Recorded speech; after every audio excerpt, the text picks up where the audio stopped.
7 বছর পর যুক্তরাষ্ট্রে গিয়েই যে এমন বাজিমাত করে দেবেন সৌদি ক্রাউন প্রিন্স মোহাম্মদ বিন সালমান তা বোধহয় ঘুণাক্ষরেও কেউ আন্দাজ করতে পারেনি। কিন্তু যখন সত্যি সত্যি আমেরিকার সবচেয়ে আধুনিক স্টেলথ ফাইটার জেট F-35 বাগিয়ে নিল সৌদি আরব, তাও একটি দুটি নয় 48টি, তখন ভারত ইসরায়েল দুই বন্ধুরই মাথা খারাপ হবার জোগাড়।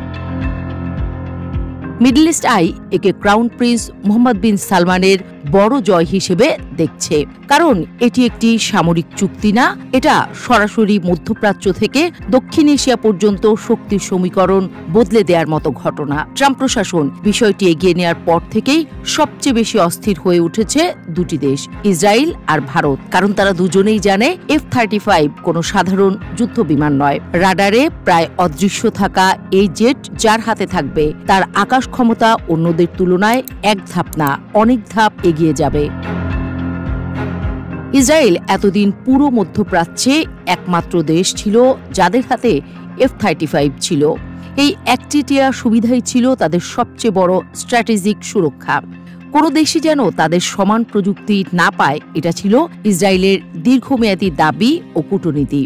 কিন্তু সৌদিকে যদি একই বিমান দেওয়া হয় তাহলে সেই একচেটিয়া ক্ষমতা মুহূর্তে শেষ হয়ে যাবে। এর মানে ইসরায়েলকে পুরো নিরাপত্তা পরিকল্পনা নতুন করে সাজাতে হবে। বিশেষ করে সৌদির মতো শক্তিশালী ও আঞ্চলিক প্রতিদ্বন্দ্বিতা থাকা দেশের হাতে একই স্টেলথ প্রযুক্তি চলে যাওয়া ইসরায়েলি সামরিক মহলে সরাসরি হুমকি হিসেবে ধরা হচ্ছে। কারণ আকাশে কার গতিবিধি কোথায় হচ্ছে, কে আঘাত করতে পারে, এসব জানা কঠিন হয়ে যাবে। দূরে বসে ভারতও কিন্তু কম উদ্বেগে নেই, কারণ সৌদি আরব ও পাকিস্তানের বহু বছরের ঘনিষ্ঠ সম্পর্ক ভারতের কৌশলগত রাজনীতিতে সবসময় অস্বস্তির জায়গা। এখন সৌদি যদি F-35 পায়, পাকিস্তান সেই প্রযুক্তির ছায়া সুবিধা পেলেও ভারতের পশ্চিমা সীমানায় নতুন নিরাপত্তা ঝুঁকি তৈরি হতে পারে।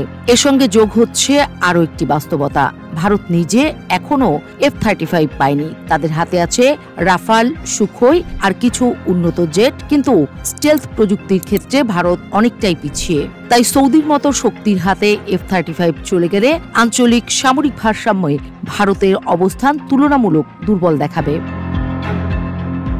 এখন প্রশ্ন, ট্রাম্প কেন এমন ঝুঁকিপূর্ণ সিদ্ধান্তে আগ্রহী? কারণ এটি শুধু অস্ত্র বিক্রি নয়, একটি বড় রাজনৈতিক খেলা। ট্রাম্প মধ্যপ্রাচ্যে নতুন করে শক্তির ভারসাম্য গড়তে চান, সৌদিকেও আরও কাছে আনতে চান, আর একই সঙ্গে বহু বিলিয়ন ডলারের ডিফেন্স চুক্তি নিশ্চিত করতে চান। কিন্তু এই পদক্ষেপে ইসরায়েলের নিরাপত্তা দৃষ্টিভঙ্গি যেমন নড়বড়ে হচ্ছে, তেমনি ভারতেরও কৌশলগত পরিকল্পনায় নতুন চাপ তৈরি হচ্ছে।